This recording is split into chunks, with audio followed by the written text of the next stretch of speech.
नमस्कार साथियों, तो फिर से एक नई वीडियो में आपका स्वागत है। और आज हम आपको कराने वाले हैं क्लास 12 पॉलिटिकल साइंस का एक 2026 का पेपर, जो कि अभी अभी हमारे पास आया है। और इसमें से आपके लगभग 70 नंबर के क्वेश्चन पूछे जाएंगे, जो कि आपकी परीक्षाओं के लिए काफी ज्यादा महत्वपूर्ण है। तो ये बिल्कुल रियल पेपर है और आपको ऐसे ही प्रश्न बार बार पूछे जाते हैं। तो आज हम आपको ये बिल्कुल सॉल्व कराने वाले हैं। जिन जिन बच्चों को बिल्कुल भी इन्होंने तैयारी नहीं की है उनके लिए बहुत ज्यादा महत्वपूर्ण है, और जिन्होंने तैयारी कर ली है उनके लिए तो ज्यादा और भी महत्वपूर्ण है, क्योंकि उनकी तैयारी और भी ज्यादा बेहतर होगी और उनके ये सारे प्रश्न भी पूछे जाएंगे पेपर में। तो आइए अपना वीडियो को स्टार्ट करते हैं। तो सबसे पहले हम स्टार्टिंग करेंगे वहीं से, बहुविकल्पीय प्रश्न से, यानी कि ऑब्जेक्टिव क्वेश्चन से। तो इसमें हमारा सबसे पहला प्रश्न है, साहा आयोग की स्थापना कब हुई थी? तो साहा आयोग की स्थापना 1977 में हुई थी। 1977 में और क्या हुआ था? तो 1977 में गैर कांग्रेसी प्रधानमंत्री बने थे, जिनका नाम था मोरारजी देसाई। मोरारजी देसाई। तो मोरारजी देसाई कौन बने थे? भारत के प्रथम गैर कांग्रेसी प्रधानमंत्री बने थे। कौन बने थे? मोरारजी देसाई। तो कौन बने थे वो? पहले गैर कांग्रेसी प्रधानमंत्री। और इन्होंने किसको हराया था? तो इन्होंने जो है इंदिरा गांधी को हराया था। फिर आपसे पूछा जाता है कि आपातकाल की घोषणा कब की गई थी? तो आपातकाल की घोषणा कब की गई थी? 1975 में आपातकाल की घोषणा कब की गई थी? किस अनुच्छेद के तहत की गई थी? अनुच्छेद 352 के तहत आपातकाल की घोषणा भी की गई थी। तो ये सभी प्रश्न आपसे पूछे जाते हैं। आपसे पूछा जाता है कि पंडित जवाहरलाल नेहरू की मृत्यु कब हुई थी? तो पंडित जवाहरलाल नेहरू की मृत्यु जो है कब हुई थी? 1964 में पंडित जवाहरलाल नेहरू की मृत्यु हुई। ताशकंद समझौता कब हुआ? 1966 में ताशकंद समझौता हुआ। और लाल बहादुर शास्त्री जी की मृत्यु भी हुई थी। प्रथम पंचवर्षीय योजना कब शुरू की गई? तो प्रथम पंचवर्षीय योजना 1951 में शुरू की गई थी। तो ये सारे प्रश्न आपसे आपके ऑब्जेक्टिव क्वेश्चन में पूछे जाते हैं। आसियान की स्थापना कब हुई थी? आसियान की स्थापना 1967 में हुई थी। ये भी आपको याद रखना है। यूरोपीय संघ की स्थापना कब हुई? यूरोपीय संघ की स्थापना 1992 में हुई। सोवियत संघ का विघटन कब हुआ? 1991 में हुआ था। कब हुआ था? 1991 में। सोवियत संघ का विघटन 25 दिसंबर 1991 को हुआ। और सोवियत संघ का गठन कब हुआ था? यानी कि उसमें बोल्शेविक क्रांति हुई थी। तो 15 राज्यों को, यानी कि 15 देशों को मिलाकर 1917 में सोवियत संघ बनाया गया। और आप जानते हैं शीत युद्ध कब शुरू हुआ, यानी कि कोल्ड वॉर कब शुरू हुआ था? 1945 में शुरू हुआ था। किन किन दो महाशक्तियों के बीच में हुआ? तो संयुक्त राज्य अमेरिका और सोवियत संघ के बीच में क्या हुआ था? शीत युद्ध शुरू हुआ था। और आप जानते हैं कि 1945 ईस्वी में ही द्वितीय विश्व युद्ध भी समाप्त हुआ था, जिसमें आप जानते हैं कि अमेरिका ने जापान के दो शहर हिरोशिमा और नागासाकी पर 2 परमाणु बम गिराए। एक का नाम था लिटिल बॉय और एक का नाम था फैट मैन। तो ये सारे प्रश्न आपसे आपकी परीक्षाओं में ऑब्जेक्टिव क्वेश्चन में भी पूछे जाते हैं। और जो आपके परमाणु बम के अभी हमने नाम बताए थे, वो जो आपसे सब्जेक्टिव क्वेश्चन में, यानी कि 2 नंबर में पूछे गए थे। तो ये सारे प्रश्न आपको आपकी परीक्षाओं में पूछे जाते हैं। तो एक बार ध्यान से देखिए, 1945 में द्वितीय विश्व युद्ध समाप्त हुआ और उसके बाद ही कोल्ड वॉर यानी कि शीत युद्ध शुरू हुआ। किस किस में शुरू हुआ था? संयुक्त राज्य अमेरिका और सोवियत संघ में। 1991 में क्या हुआ? 1991 में सोवियत संघ का विघटन हो गया था। 1951 में क्या हुआ? प्रथम पंचवर्षीय योजना शुरू हुई थी। यह आपको याद रखना है। 1975 में क्या हुआ था? भारत में राष्ट्र यानी कि आपातकाल की घोषणा की गई थी। किस अनुच्छेद के तहत की गई थी? 352 के तहत। 1967 में क्या हुआ? आसियान की स्थापना हुई। 1992 में क्या हुआ? यूरोपीय संघ की स्थापना हुई। 1966 में क्या हुआ? लाल बहादुर शास्त्री जी की मृत्यु हुई थी और हरित क्रांति की शुरुआत भी हुई थी। 1964 में क्या हुआ? पंडित जवाहरलाल नेहरू की मृत्यु हुई। 1917 में क्या हुआ? यानी कि सोवियत संघ में क्या हुई थी? बोल्शेविक क्रांति हुई थी, या फिर आप कह सकते हैं कि सोवियत संघ का गठन हुआ था। तो ये सारे प्रश्न आपकी परीक्षाओं में पूछे जाते हैं। जैसे कि 1977 में क्या हुआ? 1977 में साहा आयोग की क्या हुआ था? गठन हुआ था। 1990 में क्या हुआ? मंडल आयोग की सिफारिशें लागू की गई थी। तो ये सारे प्रश्न आपसे आपकी परीक्षाओं में पूछे जाते हैं।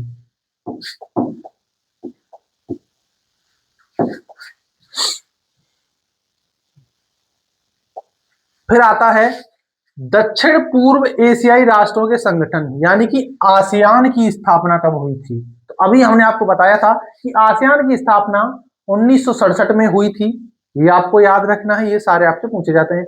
1966 में क्या हुआ, हरित क्रांति की शुरुआत हुई थी, या फिर आप कह सकते हैं कि लाल बहादुर शास्त्री यानी कि जो भारत के दूसरे प्रधानमंत्री थे उनकी मृत्यु हुई थी।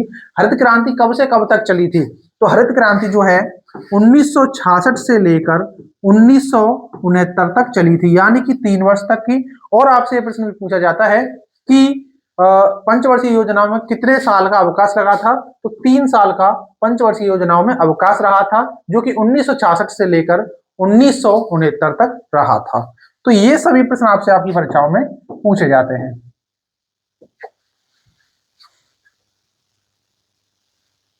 फिर आता है श्रीलंका में बहुसंख्यक संख्यक वर्ग कौन सा था, तमिल, ईसाई, सिंहली या मुस्लिम। तो इसमें हमारा राइट आंसर है ऑप्शन सी, सिंहली समुदाय जो है श्रीलंका में बहुसंख्यक समुदाय था, जो कि तमिलों से लड़ता रहता था। और ये इनमें जो है जाति संघर्ष भी होते थे, यानी कि एक सिंहली समुदाय था, एक था तमिल समुदाय, तो इनमें जो है क्या होते थे, संघर्ष हुआ करते थे। श्रीलंका आजाद कब हुआ था, तो श्रीलंका आजाद हुआ था 1948 में। ये भी आपको याद रखना है, श्रीलंका कब आजाद हुआ, 1948 में। भारत कब आजाद हुआ, 1947 में हुआ था, ये आपको याद रखना है। कब हुआ था, 15 अगस्त 1947 को। पाकिस्तान का हुआ 14 अगस्त 1947 को। तो ये सभी प्रश्न आपसे आपकी परीक्षाओं में पूछे जाते हैं ऑब्जेक्टिव क्वेश्चन में।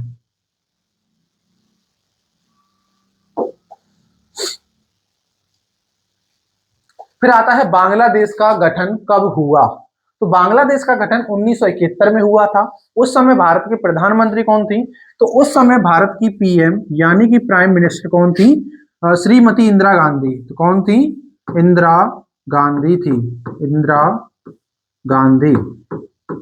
इंदिरा गांधी कौन थी उस समय, भारत की प्राइम मिनिस्टर थी। और उस समय जो है क्या हुआ था कि इंदिरा गांधी ने जो है पाकिस्तान से युद्ध लड़के पाकिस्तान के 93,000 सैनिकों को बंदी बनाया और उनको खाना भी दिया, और तब जाकर बांग्लादेश का गठन हुआ।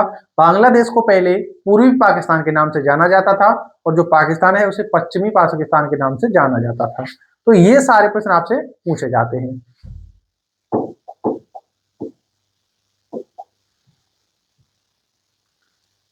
फिर आपसे एक प्रश्न पूछा जाता है कि वर्ल्ड सोशल फोरम की चौथी बैठक 2004 में कहां पर हुई थी, तो वर्ल्ड सोशल फोरम की चौथी बैठक 2004 में मुंबई में हुई थी। मुंबई कहाँ है, मुंबई क्या है, महाराष्ट्र की राजधानी है, और ये कहाँ पड़ती है, भारत में ही पड़ती है, ये आपको याद रखना है। न्यूयॉर्क क्या है, न्यूयॉर्क जो है अमेरिका का एक शहर है। ये सारे प्रश्न आपसे आपकी परीक्षाओं में पूछे जाते हैं। फिर आता है संपूर्ण क्रांति के जनक कौन थे, जवाहरलाल नेहरू, विनोबा भावे, महात्मा गांधी या जयप्रकाश नारायण। जयप्रकाश नारायण को हम शॉर्ट में कहते हैं जेपी नारायण। तो जयप्रकाश नारायण जो है संपूर्ण क्रांति के जनक थे। और संपूर्ण क्रांति की शुरुआत कब हुई थी, 1975 में, यानी कि आपातकाल की घोषणा के समय इसकी शुरुआत हुई थी। तो ये सभी आपको याद रखने हैं, क्योंकि ये काफी ज्यादा आपसे पूछे जाते हैं।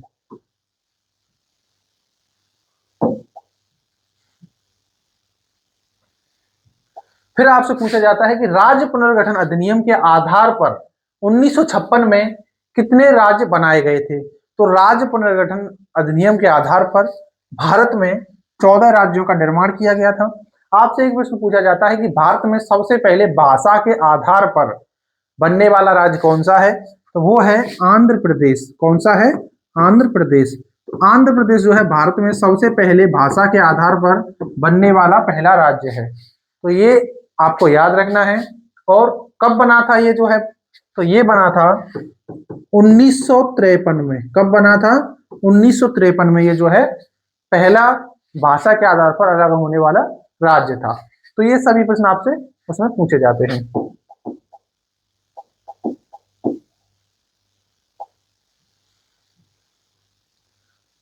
फिर अगला प्रश्न है कि 1975 में संविधान के किस अनुच्छेद के आधार पर आपातकाल लागू किया गया था, तो अभी हमने आपको बताया था कि अनुच्छेद 352 के तहत भारत में आपातकाल जो है यानी कि क्या किया गया था, लागू किया गया था।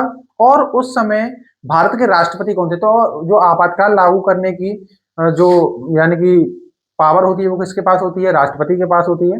तो उस समय जो है इंदिरा गांधी की सिफारिश पर यानी कि उनकी बात मानकर तो जो भारत के राष्ट्रपति थे फखरुद्दीन अली अहमद, तो उन्होंने जो ही यानी कि राष्ट्रीय आपातकाल की घोषणा की थी।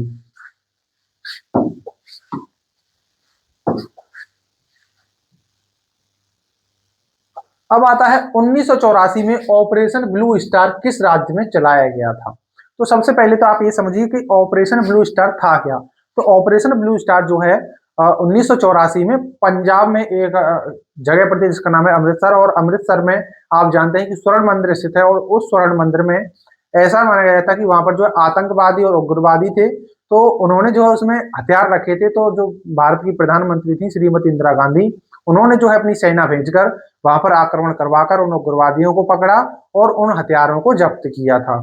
तो वहां कर कहाँ चलाया गया था, पंजाब में चलाया गया था। तो यही है इसकी कहानी। और ये प्रश्न आपसे पूछा भी जाता है कि ऑपरेशन ब्लू स्टार क्या था या यह क्यों चलाया गया था। तो 2 नंबर या आपसे यह 5 नंबर में सिर्फ पूछा जाता है। तो किस राज्य में चलाया गया था, पंजाब में चलाया गया था, ये आपको याद रखना है।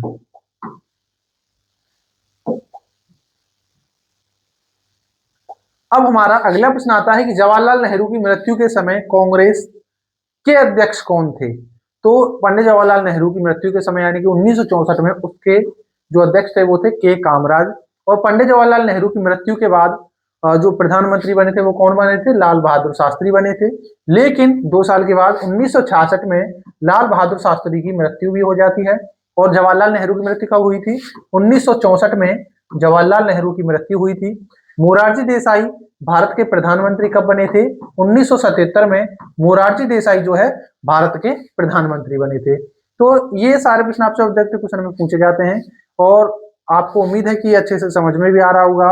और इसी प्रकार आपको ये याद करने हैं और लिखने भी हैं। आप जानते हैं कि आप जो बच्चा ऑब्जेक्टिव क्वेश्चन अच्छे से करके आता है अपने बोर्ड एग्जाम में, उसी को अच्छे नंबर मिलते हैं। यदि आपका भी सपना है 95 प्लस नंबर लाने का, तो आपको अच्छे से पढ़ना पड़ेगा। ये जो सारी चीजें हम बता रहे हैं आपको वो याद करनी पड़ेंगी, तभी जाके आपको पूरे नंबर मिलते हैं।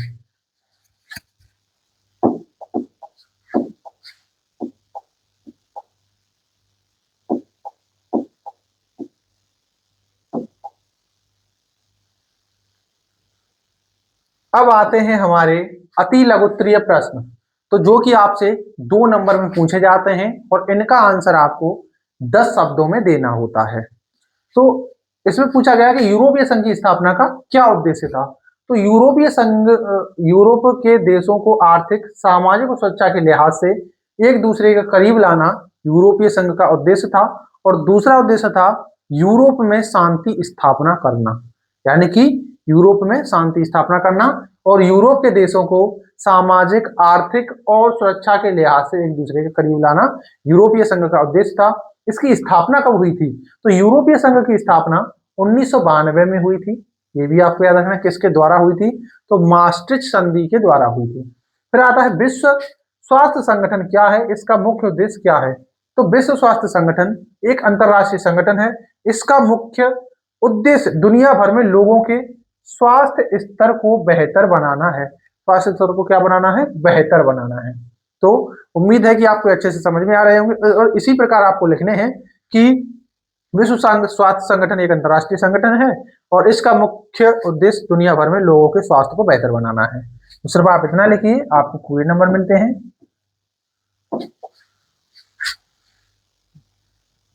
फिर आता है कि वैश्वीकरण के कारण भारत में उपलब्ध खाद्य पदार्थों में आए परिवर्तनों में से किन्हीं 2 का उदाहरण दीजिए। तो आधुनिक भारतीय खाने में सोया और मशरूम का इस्तेमाल बढ़ा और आलू की जगह पनीर का इस्तेमाल होने लगा था। यानी कि इससे आप ऐसे समझ सकते हैं कि भारत में जो है खाद्य पदार्थ काफी ज्यादा बढ़ गया था, इसीलिए उसमें ये उदाहरण दिया गया है कि आलू की जगह पनीर का इस्तेमाल होने लगा। तो यानी कि आधुनिक खाने में सोया और मशरूम का इस्तेमाल बढ़ गया था, तो ये आपको याद रखना है। फिर आता है भारत और चीन के मध्य विवाद के 2 कारणों का उल्लेख कीजिए या उनको लिखिए। तो भारत और चीन के मध्य विवाद के निम्नलिखित कारण हैं, जिनमें एक आता है सीमा विवाद, दूसरा आता है तिब्बत की समस्या, तीसरा आता है चीन का बार बार पाकिस्तान के आतंकवाद को समर्थन देना। तो ये सभी जो है भारत और चीन के बीच विवाद के कारण बने हुए हैं। तो आप इसी प्रकार लिखने हैं। आपसे इसमें सिर्फ 2 कारण पूछे हैं तो आपको 2 ही लिखने हैं, जरूरी नहीं कि आपको सारे लिखने हैं, क्योंकि 2 पूछे हैं तो आपको सिर्फ 2 नंबर ही मिलेंगे, आपको याद रखना है।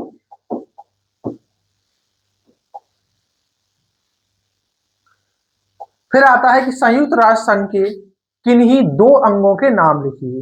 तो सिर्फ आपको दो के ही लिखने हैं, लेकिन हम आपको सारे अंगों के नाम बता रहे हैं। तो संयुक्त राष्ट्र संघ के 6 प्रमुख अंग हैं, जिनमें आता है सुरक्षा परिषद, महासभा या आम सभा, संयुक्त राष्ट्र सचिवालय, न्यासिता परिषद या ट्रस्टीशिप काउंसिल, आर्थिक और सामाजिक परिषद और अंतर्राष्ट्रीय न्यायालय। तो आपको सिर्फ दो लिखने थे, तो आप लिख सकते हैं सुरक्षा परिषद और महासभा। बस आप ये दो लिखिए, आपको 2 नंबर मिल जाएंगे। आपको इतना लिखने की जरूरत नहीं है।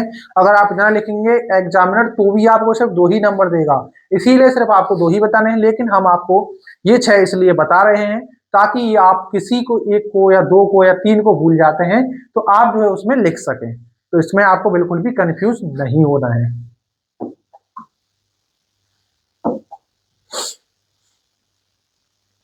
फिर आता है कि 1953 में भारत में राज्य पुनर्गठन आयोग नियुक्त करने के किन्हीं 2 कारणों का उल्लेख कीजिए। तो पहला था राज्यों में भाषाई अंतर के आधार पर सीमा रेखा बनाने में संघर्ष। दूसरा था आंध्र प्रदेश के निर्माण के बाद भारत सरकार को यह आयोग नियुक्त करना पड़ा था। यानी कि राज्यों में भाषाई अंतर के आधार पर सीमा रेखा बनाने में संघर्ष था। और दूसरा था आंध्र प्रदेश के निर्माण के बाद भारत सरकार को यह आयोग नियुक्त करना पड़ा। फिर आता है 1975 में आपातकाल की घोषणा किसने की। तो प्रधानमंत्री इंदिरा गांधी की सलाह पर राष्ट्रपति फखरुद्दीन अली अहमद ने क्या की थी, राष्ट्र का यानी कि आपातकाल की घोषणा की थी, यानी कि राष्ट्रीय आपातकाल की घोषणा की थी। किसकी सलाह पर की थी, प्रधानमंत्री इंदिरा गांधी की सलाह पर फखरुद्दीन अली अहमद ने, जो कि भारत के राष्ट्रपति थे। तो इंदिरा गांधी की सलाह पर इन्होंने क्या किया था, 1975 में क्या किया, आपातकाल की घोषणा कर दी थी।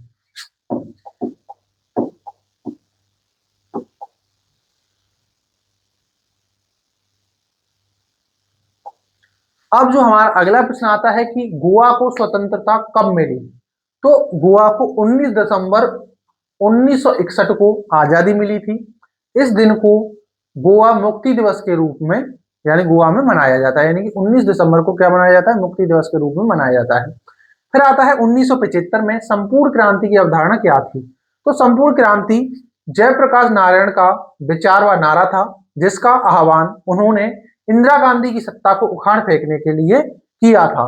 तो लोकनायक ने कहा कि संपूर्ण क्रांति में 7 क्रांतियां शामिल हैं, जिनमें राजनीतिक क्रांति, आर्थिक क्रांति, सामाजिक क्रांति, सांस्कृतिक क्रांति, बौद्धिक क्रांति और शैक्षणिक व आध्यात्मिक क्रांति इसमें शामिल हैं। तो यही थी संपूर्ण क्रांति, जो कि 1975 में इसका नेतृत्व किया था जयप्रकाश नारायण ने। कब किया था, 1975 में। फिर आता है मणिपुर की मुख्य समस्या क्या है। तो मणिपुर के मुख्य समस्या जातीय संघर्ष है, जिनमें मणिपुर में मैतेई, कुकी और नगा जैसी 3 समुदाय के लोग रहते हैं। तो आपको सिर्फ इतना लिखना है कि मणिपुर की मुख्य समस्या जातीय संघर्ष है। बस आप इतना लिखिए, आपको 2 नंबर मिल जाएंगे।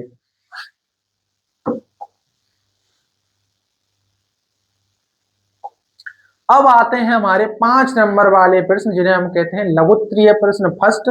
आप जानते हैं कि आपको जो नागरिक शास्त्र है या पॉलिटिकल साइंस है, तो इसमें से आपको लगभग 5 प्रकार के प्रश्न पूछे जाते हैं, जिनमें आपके बहुविकल्पीय प्रश्न, फिर अति लघुत्तरीय प्रश्न, फिर आपसे पूछे जाते हैं लघुत्तरीय प्रश्न फर्स्ट, फिर आपसे पूछे जाते हैं लघुत्तरीय प्रश्न द्वितीय, जिनमें आपको 6 नंबर में पूछे जाते हैं।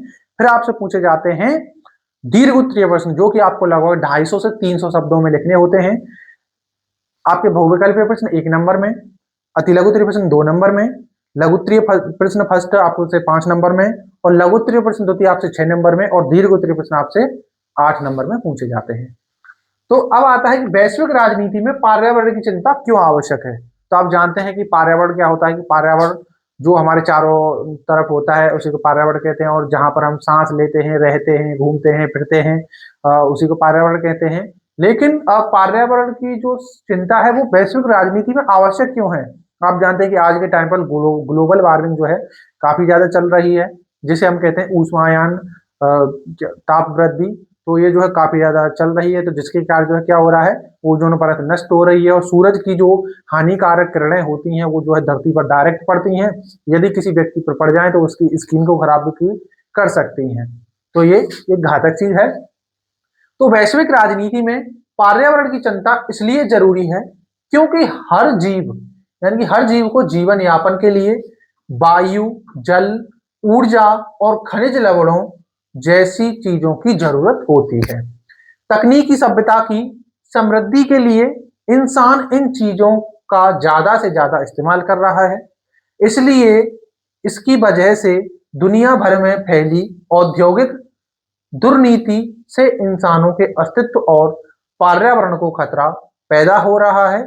इसीलिए वैश्विक राजनीति में पर्यावरण की चिंता क्या है, आवश्यक है। आप जानते हैं कि पर्यावरण में रहने वाले लोगों को वायु की, जल की, ऊर्जा की और खनिज लवणों की आवश्यकता पड़ती है। और आप जानते हैं कि लोग जो है अपना जो जो सभी देश हैं वो जो है आप जानते हैं कि जैसे कि इंटरनेट रहा, 5G टेक्नोलॉजी रहा या फिर हथियार रहे, तो इनका ये जो है बना रहे हैं और इनसे जो है आप जानते हैं कि पर्यावरण भी प्रदूषण होता है। जो बड़ी बड़ी फैक्ट्रियां बनती हैं उनसे जो धुआं निकलता है वो भी जो है क्या करता है, पर्यावरण को प्रदूषण करता है। तो ये सब इसीलिए पर्यावरण की चिंता जो है वैश्विक राजनीति में आवश्यक होती है।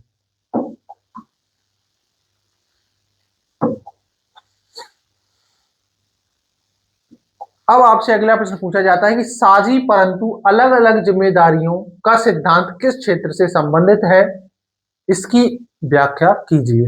तो साझी परंतु अलग अलग जिम्मेदारियां सिद्धांत पर्यावरण से जुड़ा है। इसका मतलब है कि पर्यावरण की रक्षा में विकसित और विकासशील देशों की जिम्मेदारी बराबर नहीं हो सकती। पर्यावरण की रक्षा के लिए सभी देशों को मिलकर काम करना होगा और पर्यावरण से जुड़ी समस्याओं का समाधान ढूंढना होगा। हालांकि सभी देशों की भूमिका अलग अलग होगी और उन्हें अपनी भूमिका को निभाना होगा। तो आप जानते हैं कि जो देश विकसित हो चुके हैं और जो देश अभी धीरे धीरे विकास कर रहे हैं, तो भारत भी एक विकासशील देश है। तो जो देश विकसित हो चुके हैं तो उनको जो है पर्यावरण की जो समस्या है उस पर ज्यादा ध्यान देना चाहिए, क्योंकि वो पहले ही विकास कर चुके हैं। लेकिन जो विकासशील देश है यानी कि जो धीरे धीरे विकास कर रहे हैं, तो उनको भी ध्यान देना चाहिए, लेकिन उन पर जो है ज्यादा प्रभाव नहीं डालना चाहिए। तो यही इसमें आप जानते हैं ये बताया गया है। फिर आता है कि वैश्वीकरण की अवधारणा क्या है, उदाहरण सहित लिखिए। तो वैश्वीकरण का मतलब है देशों के बीच व्यापार के लिए भौगोलिक बाधाओं को खोलना। यह एक व्यापक प्रक्रिया है जिसके जरिए दुनिया भर में अर्थव्यवस्थाओं का एकीकरण होता है। यानी कि जो वैश्वीकरण होता है ये जो है एक ऐसी जगह है या ऐसा मंच है जिसमें विश्व के सारे देश मिलकर एक साथ अपनी संस्कृतियों का आदान प्रदान करते हैं, प्रौद्योगिकी तकनीकी का प्रदान करते हैं, आपस में मिलजुल कर व्यापार करते हैं और ये जो है सभी देशों को एक साथ मिलकर रहना भी सिखाता है। तो वैश्वीकरण से व्यवसायों को एक बड़ा बाजार मिलता है। यानी कि वैश्वीकरण के द्वारा जो सभी देश हैं उनके व्यवसायों को एक बड़ा बड़ा बाजार मिलता है। वैश्वीकरण से देशों के बीच प्रतिस्पर्धा भी बढ़ती है और जिससे तकनीकी कौशल का विकास भी होता है। यानी कि तकनीकी कौशल का विकास यानी कि साइंस में भी तरक्की होती है।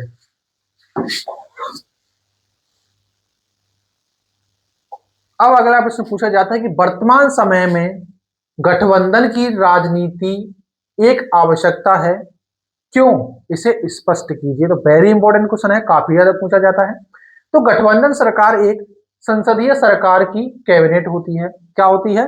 गठबंधन सरकार जो है संसदीय सरकार की एक कैबिनेट होती है जिसमें कई राजनीतिक दल सहयोग करते हैं। यानी कि इसमें जो कई सारे राजनीतिक दल मिलकर क्या करते हैं, सहयोग करते हैं, यानी कि आपस में मिलकर जो है सरकार बनाते हैं, जिससे गठबंधन के भीतर किसी भी एक दल का प्रभुत्व कम रहता है। इस व्यवस्था का आम कारण यह दिया जाता है कि कोई दल अपने बलबूते संसद में बहुमत प्राप्त नहीं कर सकता। यानी कि आप जानते हैं जब चुनाव होता है, जैसे कि मान लीजिए इस बार 2024 के क्या हुए थे, लोकसभा चुनाव हुए थे, तो उसमें आप जानते हैं कि जो बीजेपी पार्टी थी उसने जो है लगभग 38 पार्टियों का उसमें क्या था, उन्होंने गठबंधन कर रखा था। वहीं जो कांग्रेस थी उनका लगभग 25 पार्टियों का गठबंधन था।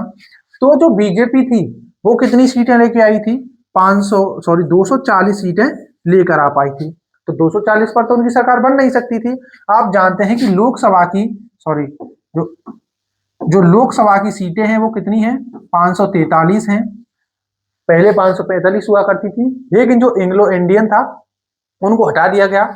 तो 543 में से जो पार्टी होती है वो यदि 272 क्या 272 सीटें प्राप्त कर लेती है तो उसकी सरकार बन जाती है। लेकिन जब बीजेपी 240 ही सीट ले पाई तो उसकी सरकार नहीं बन सकती थी। फिर आप जानते हैं एक है बिहार के नीतीश कुमार, तो उनकी पार्टी को क्या मिली थी, कुछ सीटें मिली थी नीतीश कुमार जी की को। तो उन्होंने क्या किया, उनसे गठबंधन किया, तब जाके उनकी सरकार बनी थी। यानी कि 38 पार्टियों के सहयोग करके इनकी सरकार बनी, और कांग्रेस ने जो है 25 पार्टियों का सहयोग था, यानी कि इन्होंने गठबंधन कर रखा था। तो इनको जो है इतनी ज्यादा सीटें नहीं मिली, तो इनकी 540 सीटें, फिर नीतीश कुमार की सीटें और भी 5-7 सीटें मिलाकर इनकी कितनी सीटें बन गई, 272 सीटें बन गई, तब जाके इनकी सरकार बनी थी। तो इसी को कहते हैं गठबंधन सरकार। यानी कि जो राजनीतिक दल आपस में सहयोग करके कोई दल बनाते हैं, उसी को गठबंधन सरकार कहते हैं। और ये जो है संसदीय सरकार की एक कैबिनेट होती है। तो एक गठबंधन सरकार राष्ट्रीय संकट के समय भी बनाई जाती है, यानी कि जो गठबंधन सरकार होती है वो राष्ट्रीय संकट के समय भी बनाई जाती है। उदाहरण के लिए युद्ध या आर्थिक संकट के दौरान जो सरकार को उच्च स्तर की राजनीतिक औचित्यपूर्णता या सामूहिक पहचान दे सकती है, इसी को क्या कहते हैं, गठबंधन सरकार कहते हैं।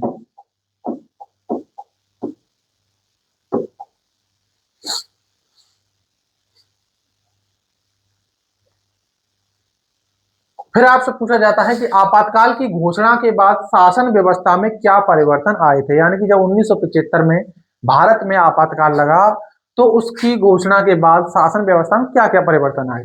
तो इसने ना केवल भारतीय राजनीति पर 30 वर्षों से चला आ रहा कांग्रेस का अधिकार ही समाप्त हो गया, अब तो केंद्र में गैर कांग्रेस शक्तियों का विजय एक नए युग की शुरुआत कर दी थी। यानी कि आप जानते हैं, जब 1975 में क्या लगा दिया गया, आपातकाल लगा दिया गया था, यानी कि राष्ट्रीय आपातकाल, जो कि चला था 1977 तक। कब तक चला था, 1977 तक, यानी कि लगभग 21 महीने चला था। 1975 से लेकर 1977 तक, 21 जून 1975 को राष्ट्रीय आपातकाल की घोषणा की गई थी। और ये जो 21 महीने चला था, यानी कि 1977 तक, और 1977 में ही जब चुनाव हुए, तो आप जानते हैं कि इंदिरा गांधी हार गई थी, और इंदिरा गांधी की जगह भारत के प्रधानमंत्री कौन बने थे, मोरारजी देसाई। यानी कि पहले मोरारजी देसाई, यानी कि गैर कांग्रेसी प्रधानमंत्री बने थे। कौन बने थे, मोरारजी देसाई। तो मोरारजी देसाई जो है भारत के पहले गैर कांग्रेसी प्रधानमंत्री बने थे।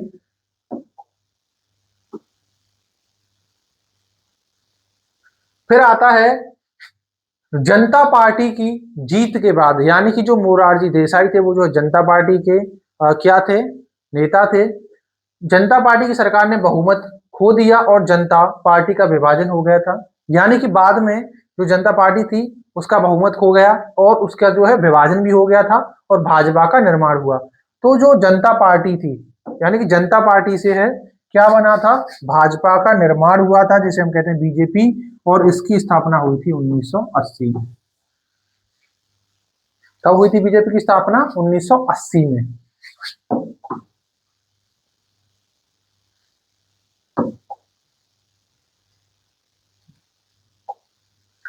अब आता है कि भारत की गुटनिरपेक्षता की नीति की मुख्य विशेषताएं क्या थी। यानी कि आप जानते हैं कि गुटनिरपेक्ष आंदोलन 1961 में चलाया गया था शीत युद्ध के दौरान। तो जो शीत युद्ध के दौरान जो गुटनिरपेक्ष आंदोलन चलाया गया था, तो भारत के जो प्रधानमंत्री थे पंडित जवाहरलाल नेहरू, इन्होंने इसका नेतृत्व किया था। तो इन्होंने क्या किया कि हम जो है ना तो यूएसएसआर के साथ जाएंगे और ना ही हम सोवियत संघ के साथ जाएंगे, बल्कि हम इनसे अलग रहकर ही अलग ही रहेंगे। यानी कि गुट निरपेक्षता का मतलब है कि विभिन्न शक्ति गुटों से दूर रहते हुए अपनी स्वतंत्र निर्णय नीति और राष्ट्रीय हित के अनुसार सही या न्याय का साथ देना। गुट भारत की गुट निरपेक्ष नीति का मकसद था कि भारत किसी गुट में शामिल ना होकर विश्व में अनावश्यक तनावपूर्ण स्थिति पैदा ना करे। भारत ने शीत युद्ध के दौरान बने नाटो, जो कि अमेरिका का संगठन था, सीटो ये भी अमेरिका का था, और बारसा जो कि रूस का था, तो समझौता का विरोध किया था। यानी कि उन्होंने जो है ना तो नाटो में शामिल हुए, ना सीटो में, ना बारसा में, और इसका उन्होंने जो है विरोध भी किया। भारत ने उपनिवेशवाद विरोधी प्रक्रिया का कट्टर समर्थन किया था। भारत ने दक्षिण अफ्रीका में नस्लवाद और रंग भेद का भी कड़ा विरोध किया था। तो ये थी भारत की गुट निरपेक्षता की नीति। तो ये प्रश्न आपसे काफी ज्यादा पूछा जाता है, ये आपको याद रखना है।